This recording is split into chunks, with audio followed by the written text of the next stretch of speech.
نفسیاتی خواہشات کے لوگ کیا واقعی نشان عبرت بن جاتے ہیں؟ ثبوت کہانی میں ہے۔ تو آئیے کہانی کا آغاز کرتے ہیں۔ اکمل، تمہیں اتنا تنگ نظر نہیں ہونا چاہیے، اب تم یونیورسٹی میں پڑھ رہے ہو، اپنی سوچ کو بڑا رکھو۔ عالیہ کے یہ الفاظ سننے کے بعد اکمل نے تھوڑی دیر خاموشی اختیار کی اور پھر بولا، ہاں لیکن انسان کو اتنا بھی آزاد خیال نہیں ہونا چاہیے کہ وہ شرم و حیا سے بالکل ہی عاری ہو جائے۔ عالیہ، کیا تم نے نہیں دیکھا کہ کل کی پارٹی میں ہماری کلاس کی لڑکیاں کیسے پروفیسر حضرات کے سامنے ڈانس کر رہی تھی؟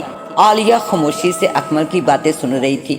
جب وہ اپنی باتیں مکمل کر چکا تو عالیہ نے تیوڑی چڑھائی اور اس سے بائے کہہ کر چلی گئی۔ اکمل اور عالیہ میں خاصی گہری دوستی تھی اور وقت گزرنے کے ساتھ ساتھ یہ دوستی چاہت میں تبدیل ہو گئی۔ اکمل عالیہ سے اظہار محبت کر چکا تھا، اب ان دونوں کو اپنی پڑھائی کے مکمل ہونے کا انتظار تھا تاکہ وہ جلد سے جلد ایک دوسرے کے ہم سفر بن جائیں۔ دن گزرتے گئے، اکمل اور عالیہ کی تعلیم مکمل ہو گئی۔ عالیہ نے اپنے گھر والوں کو اکمل کے بارے میں بتایا اور پھر وہ دن بھی آ گیا جب یہ دونوں رشتہ ازواج سے منسلک ہو گئے۔ عالیہ کے دن بہت اچھے گزر رہے تھے۔ عالیہ کی نہ تو کوئی ساس تھی اور نہ ہی کوئی نند۔ اکمل کو اس کے چچا چچی نے پالا تھا اور اب اکمل شادی کے بعد الگ گھر لے کر رہائش پذیر تھا۔ عالیہ نے اکمل کو بہت سمجھایا کہ وہ اپنے چچا چچی کو نہ چھوڑے، لیکن اکمل نہ مانا۔ اکمل نے عالیہ کو بتایا کہ جب میں چھوٹا تھا تو چچی مجھ سے بے حد نفرت کیا کرتی تھی اور مجھ پر بہت ظلم و ستم ڈھاتی تھی، اور جب میں چچا کو اس بارے میں بتاتا تھا تو وہ میری باتوں پر بالکل یقین نہیں کرتے تھے۔ مجھے اب ان کے ساتھ نہیں رہنا، اکمل نے اسے جواب دیا۔ عالیہ نے بھی الگ گھر میں رہنے کی حامی بھر لی۔ آج اکمل اور عالیہ کی شادی کو پورا 1 سال گزر چکا تھا۔ عالیہ کو پتہ چل چکا کہ وہ ایک بیٹی کو جنم دے گی، لیکن عالیہ یہ بات اکمل سے چھپا رہی تھی کیونکہ اکمل اسے پہلے ہی کہہ چکا تھا کہ اس سے بیٹا چاہیے۔ عالیہ نے باتوں باتوں میں اکمل سے پوچھا کہ اگر میں نے بیٹی کو جنم دیا تو میں اسے جان سے مار دوں گا۔ اکمل نے اسے جواب دیا۔ عالیہ نے کروٹ بدلی اور اکمل نے لیمپ بند کر دیا۔ پورے کمرے میں اندھیرا چھا گیا اور ماحول پرسکون ہو گیا۔ چند دنوں بعد اکمل آفس میں بیٹھا تھا کہ اسے بذریعہ کال بتایا گیا کہ عالیہ کی ڈیلیوری ہو چکی ہے اور وہ ایک لڑکی کا باپ بن چکا ہے۔ اکمل کسی صورت اس بچی کو قبول کرنے والا نہیں تھا۔ وہ غصے سے تلملاتا ہوا اٹھا اور سارے کام چھوڑ چھاڑ کر اپنی گاڑی لے کر ہاسپٹل کی جانب روانہ ہو گیا۔ اکمل جلد ہی ہسپتال پہنچ گیا۔ وہ اس کمرے میں داخل ہوا جہاں اس کی بیوی موجود تھی۔ جیسے ہی اکمل کی نظریں اپنی بیٹی پر پڑی تو ویسے ہی اس کا خون کھول اٹھا۔ اکمل زوردار آواز میں بولا، میں نے تم سے کہا تھا کہ مجھے ایک بیٹا چاہیے، اب میں اس بچی کو زندہ نہیں چھوڑوں گا۔ یہ کہہ کر اکمل تیزی سے بچی کی طرف بڑھا۔ عالیہ کی ماں نے جلدی سے بچی کو گود میں اٹھا لیا اور اکمل سے کہا، خبردار اگر تم نے بچی کو ہاتھ بھی لگایا۔ عالیہ روتے ہوئے بیڈ سے کھڑی ہوئی اور اکمل سے کہا، اگر تمہیں بچی قبول نہیں ہے تو ٹھیک ہے، میں اس بچی کو تم سے بہت دور لے کر چلی جاؤں گی۔ اب فیصلہ تمہارے ہاتھ میں ہے، اگر تم بچی کو قبول کرتے ہو تو ہم لوگ ہمیشہ ساتھ ہی رہیں گے۔ اکمل تھوڑی دیر تک خاموش کھڑا رہا، پھر بولا، مجھے یہ بچی قبول ہے۔ میں تم سے جنون کی حد تک محبت کرتا ہوں اور تم سے جدائی میرے بس کی بات نہیں۔ عالیہ کی بیٹی زرمین 5 سال کی ہو چکی تھی۔ عالیہ بھی بہت خوش تھی کیونکہ وہ اکمل کو بھی زرمین سے خوب لاڈ پیار کرتا دیکھتی۔ وہ دیکھتی کہ اکمل زرمین کی ہر ضد پوری کر رہا ہے، وہ اس کے ساتھ ہنستا کھیلتا اور خوب پیاری پیاری باتیں کرتا ہے۔ لیکن عالیہ بیچاری کو کیا معلوم کہ اکمل کتنا شیطان صفت آدمی ہے۔ وہ یہ سب کچھ صرف اس لیے کر رہا تھا کہ عالیہ کو لگے کہ وہ زرمین سے کتنا پیار کرتا ہے اور عالیہ یہ بھی جان لے کہ اس نے زرمین کو دل سے قبول کر لیا ہے۔ اکمل صرف ایک موقع کی تلاش میں تھا۔ موقع ہاتھ میں آتے ہی اس نے زرمین کو موت کے گھاٹ اتار دینا تھا۔ ایک دن یہ موقع بھی اکمل کے ہاتھ آ ہی گیا۔ ہوا کچھ یوں کہ شام کے وقت عالیہ کو اس کے بھائی کا فون آیا۔ بھائی نے بتایا کہ امی جان سیڑھیوں سے گر گئی ہیں اور ٹانگ ٹوٹ گئی ہے، انہیں ہسپتال میں داخل کرنا پڑے گا۔ یہ سنتے ہی عالیہ پر پریشانی کے آثار نمایاں ہوئے۔ اکمل، مجھے آج ہی امی جان کی خیریت دریافت کرنے جانا ہوگا۔ عالیہ نے اکمل کو بتایا، ہاں تم جا سکتی ہو، صرف 1 رات کی ہی تو بات ہے، کل تم واپس آ جاؤ گی۔ اکمل نے کہا، اور زرمین کا کیا ہوگا؟ عالیہ نے اس سے پوچھا۔ ارے میں اس کا باپ ہوں، کیا 1 رات میں اپنی بیٹی کو نہیں سنبھال سکتا؟ اکمل نے جواب دیا۔ اچھا ٹھیک ہے، میں کل واپس آ جاؤں گی۔ یہ کہہ کر عالیہ ڈرائیور کے ساتھ ہسپتال کی جانب روانہ ہو گئی۔ عالیہ کو احساس نہیں تھا کہ اس نے اپنی زندگی کی سب سے بڑی غلطی کر دی ہے۔ اکمل برسوں سے جس موقع کی تلاش میں تھا، آج وہ موقع اس کے ہاتھ آ گیا تھا۔ اس کے ذہن میں شیطانی منصوبہ گر کر چکا تھا۔ عالیہ کے جانے کے فوراً بعد اس نے اپنی دوسری گاڑی نکالی اور زرمین کو لے کر جنگل کی طرف روانہ ہو گیا۔ جب وہ جنگل پہنچا تو گپ اندھیرا چھا چکا تھا۔ اکمل نے اپنی کار جنگل میں موجود ایک پرانے کنویں کے قریب روکی۔ جنگل کے ماحول پر ایک عجیب سی پر اسراریت قائم تھی۔ حیرت کی بات تھی کہ جنگل میں کسی چرند پرند کی کوئی آواز نہ تھی۔ پورے جنگل میں سناٹا چھایا ہوا تھا۔ اکمل نے کار سے ٹارچ نکالی اور ارد گرد کے ماحول کا جائزہ لینے لگا۔ اس نے پورا اطمینان کر لیا کہ اسے کوئی نہیں دیکھ رہا۔ پھر بھی اکمل کو ایک نظر شبہ گزرا کہ کوئی ہے جو اس پر نظر رکھے ہوئے ہے۔ اس کے بعد اکمل نے زرمین کو گود میں اٹھایا اور کنویں کے قریب آیا۔ پھر وہ ہوا جس سے انسانیت شرما جائے، شیطان بھی کانپ اٹھے۔ اس صفاق درندے نے چند لمحے سوچنے کے بعد اپنی بیٹی کو اس اندھے کنویں میں پھینک دیا۔ دڑم کی آواز کے ساتھ اس بچی کی روح جسم سے پرواز کر گئی تو اکمل نے ایک شیطانی کہکا فضا میں بلند کیا اور کار کی جانب بڑھا۔ اس نے چند قدم ہی آگے بڑھائے تھے کہ اسے کسی کے قدموں کی آہٹ سنائی دی۔ وہ پیچھے کی طرف مڑا اور بے چینی کی کیفیت میں ادھر ادھر دیکھنے لگا، لیکن اسے کچھ نظر نہ آیا۔ اکمل نے سوچا کہ یہ ضرور کوئی جنگلی جانور ہوگا۔ اکمل کو ذرا بھر بھی احساس نہ تھا کہ اس کے ہاتھوں کتنا بڑا گناہ سرزد ہو گیا ہے اور اب اسے کبھی بھی چین نہیں ملے گا۔ لیکن اکمل نے نہایت بے غیرتی کا ثبوت دیتے ہوئے اطمینان کا مظاہرہ کیا اور نہایت بے شرمی سے کار میں بیٹھا اور گھر آ گیا۔ رات کا پچھلا پہر تھا۔ اکمل کی آنکھ کھلی۔ وہ پانی پینے کے لیے کچن کی طرف گیا۔ اس نے ابھی بوتل منہ سے لگائی ہی تھی کہ اسے زرمین کی آواز سنائی تھی۔ بابا میرا کیا قصور تھا؟ اکمل کی تو جیسے جان ہی نکل گئی۔ اس نے ہڑبڑا کر ادھر ادھر دیکھا لیکن کوئی موجود نہ تھا۔ اکمل نے اپنے آپ کو دلاسا دیا اور اسے ایک وہم قرار دیا۔ تھوڑی دیر بعد وہ دوبارہ اپنے کمرے میں آ کر سو گیا۔ اس کے بعد اکمل دیکھتا ہے کہ زرمین خنجر تھامے ہوئے آستگی سے دروازہ کھول کر اس کے کمرے میں داخل ہوتی ہے اور دھیرے دھیرے اکمل کی جانب بڑھتی ہے اور وار کرنے والی ہی ہوتی ہے کہ اکمل کے منہ سے ایک زوردار چیخ نکلتی ہے۔ ساتھ ہی اکمل کی آنکھ کھل جاتی ہے۔ یہ خواب تھا۔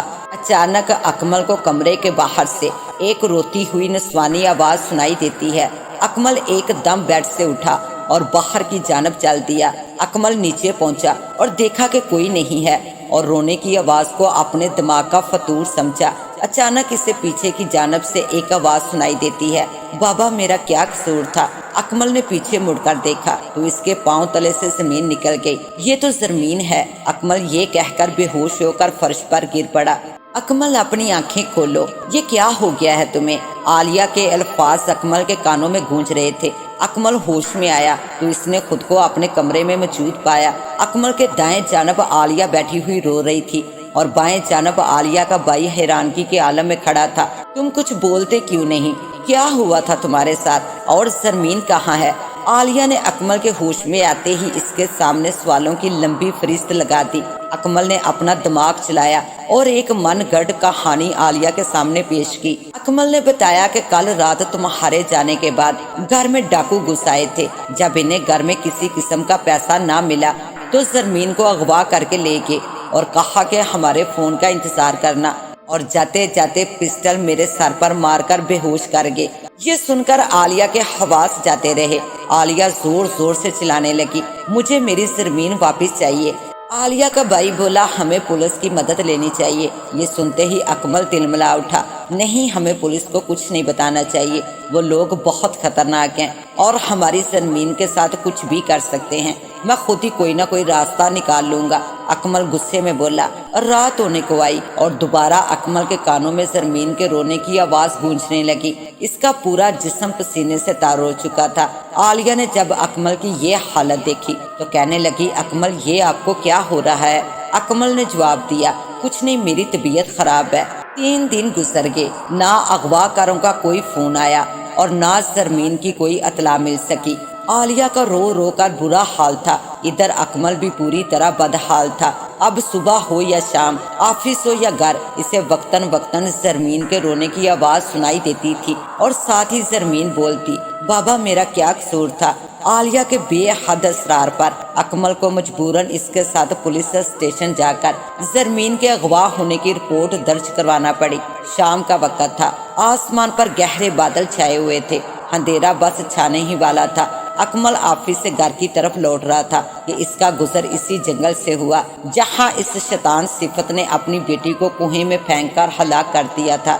اچانک اکمل کی کار بند ہو گئی۔ اکمل نے بہت کوشش کی لیکن کار اسٹارٹ نہ ہوئی۔ اتنے میں تاریخی چھانے لگی۔ اکمل نے فیصلہ کیا کہ اب اسے یہ جنگل پیدل ہی پار کرنا ہوگا۔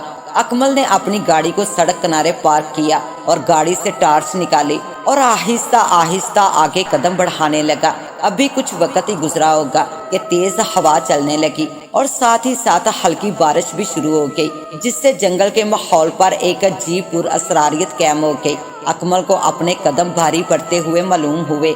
اسے یوں محسوس ہوا کہ کوئی ندیدہ قوت اسے اپنی طرف کھینچ رہی ہے۔ وہ قوت نہیں چاہتی تھی کہ اکمل جنگل سے باہر نکلے۔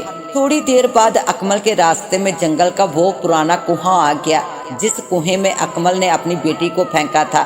جیسے ہی اکمل اس کنویں کے نزدیک پہنچا، اسے ایک نہایت دل خراش چیخ سنائی دی اور ساتھ ہی ایک بچی کی لاش فضا میں بلند ہوئی۔ اکمل نے یہ سب دیکھ کر ایک زوردار چیخ ماری اور بھاگنے کی کوشش کی، لیکن کیچڑ ہونے کی وجہ سے اس کا پاؤں پھسل گیا اور سر ایک بھاری پتھر سے جا ٹکرایا، جس کی وجہ سے اکمل بے ہوش ہو گیا۔ صبح جب اکمل کو ہوش آیا تو اس نے اپنے آپ کو ایک جھونپڑی میں موجود پایا اور سامنے کی طرف ایک عمر رسیدہ بزرگ کو موبائل پر کسی سے بات کرتے پایا۔ شکر ہے تمہیں ہوش تو آیا، بزرگ نے اسے دیکھتے ہوئے کہا۔ آپ کون ہیں اور میں یہاں کیسے پہنچا؟ اکمل نے اس سے پوچھا۔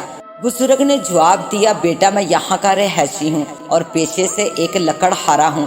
آج صبح جب میں لکڑیاں کاٹنے جا رہا تھا تو جنگل کے پرانے کنویں کے قریب تمہیں بے ہوش پایا، پھر میں تمہیں اٹھا کر یہاں لے آیا۔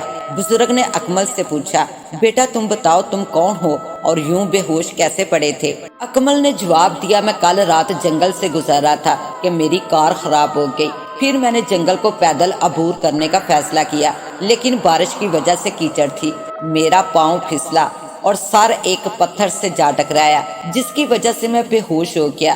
بزرگ بڑی توجہ سے اکمل کی باتیں سن رہا تھا۔ بزرگ نے اکمل کو مزید کئی باتوں میں الجھائے رکھا۔ اتنے میں دروازے پر دستک ہوئی۔ بزرگ دروازہ کھولنے کے لیے آگے بڑھا۔ دروازہ کھلتے ہی جو شخص اندر داخل ہوا، اسے دیکھتے ہی اکمل کے استان خطا ہو کے یہ شخص کوئی اور نہیں بلکہ انسپیکٹر خان تھا۔ وہی انسپیکٹر خان جس کے پاس اکمل اور عالیہ نے زرمین کے اغوا ہونے کی رپورٹ درج کروائی تھی۔ بزرگ نے بے ساختہ کہا، جناب یہی ہے وہ درندہ جس نے اس رات ایک بچہ کنویں میں پھینکا تھا۔ میں رات چھپ کر اسے دیکھ رہا تھا، گرفتار کر لیجئے اسے۔ اکمل حیرانگی کے عالم میں بیٹھا تھا۔ انسپیکٹر نے آگے بڑھ کر اکمل کو ہتھکڑیاں لگائی۔ پھر پولیس اکمل کو لے کر اس کنویں کی جانب روانہ ہوئی جہاں پر اکمل نے زرمین کو پھینکا تھا۔ تھوڑی دیر بعد پولیس نے زرمین کی لاش بھی کنویں سے برآمد کر لی۔ ہیلو، میں انسپیکٹر خان بات کر رہا ہوں، کیا آپ عالیہ بات کر رہی ہیں؟ جی ہاں میں عالیہ بول رہی ہوں، عالیہ نے جواب دیا۔ انسپیکٹر خان نے کہا، محترمہ آپ فوراً پولیس اسٹیشن پہنچیے، آپ کی بچی کے قاتل کا پتہ لگ گیا ہے۔ یہ سنتے ہی عالیہ کے ہاتھ سے ریسیور چھوٹ کر نیچے گرا اور ساتھ ہی عالیہ نے رونا شروع کر دیا۔ نہیں، میری بچی نہیں مر سکتی، وہ زور زور سے چلانے لگی، اسے کچھ سمجھ نہیں آ رہا تھا۔ تھوڑی دیر بعد عالیہ بوجھل قدموں کے ساتھ پولیس اسٹیشن پہنچی۔ انسپیکٹر خان نے کہا، بیٹھ جائیے محترمہ، آپ کی بیٹی کے قاتل اور آپ کے شوہر کا پتہ چل گیا ہے۔ کون ہے میری بیٹی کا قاتل؟ عالیہ نے مدھم سی آواز میں پوچھا۔ کوئی اور نہیں، آپ کے اپنے شوہر اکمل ہی قاتل ہیں اور انہوں نے اطراف جرم بھی کر لیا ہے، انسپیکٹر خان نے عالیہ کو بتایا۔ یہ سنتے ہی عالیہ کی زبردست ہچکی کی آواز سنائی تھی اور اس کی روح جسم سے پرواز کر گئی۔ اکمل کیونکہ اپنا گناہ قبول کر چکا تھا تو عدالت نے اسے موت کی سزا سنائی تھی۔ اکمل کو جیل منتقل کر دیا گیا تھا۔ اسے ہر وقت اپنی بیٹی یہ پوچھتے نظر آتی، بابا میرا کیا قصور تھا؟ اکمل ان آوازوں سے بچنے کے لیے کبھی اپنے بالوں کو نوچتا تو کبھی اپنا سر جیل کی سلاخوں اور دیواروں پر مارتا۔ وہ مکمل طور پر پاگل ہو چکا تھا۔ اس کے یہ حالت دیکھتے ہوئے جیل حکام نے اسے مینٹل ہسپتال منتقل کر دیا تھا، لیکن وہاں بھی اکمل میں کوئی بہتری نہ آئی۔ اب رات ہو یا دن وہ اپنے کانوں پر ہاتھ رکھے رکھتا اور صرف یہ الفاظ اس کی زبان پر ہوتے، مجھے معاف کر دو، مجھے معاف کر دو۔ اس دنیا میں اب اکمل کا کوئی نہ رہا تھا، اب بس وہ موت مانگتا تھا، صرف اور صرف موت۔ لیکن موت بھی اس شفاق انسان سے روٹھ چکی تھی، اب صرف یہ زندگی ہی اس کے لیے سزا تھی۔ تو ناظرین، ہمیں کبھی بھی ایک بیٹی کو کسی صورت بھی بیٹے سے کم تر نہیں سمجھنا چاہیے۔ اگر بیٹیوں کی بھی اچھی طرح سے تعلیم و تربیت کی جائے تو وہ بھی ہمارا نام روشن کر سکتی ہیں۔ اس کے ساتھ ہی اب مجھے دیں اجازت، ملتے ہیں انشاءاللہ ایک نیو کہانی کے ساتھ، تب تک کے لیے اللہ نگہبان۔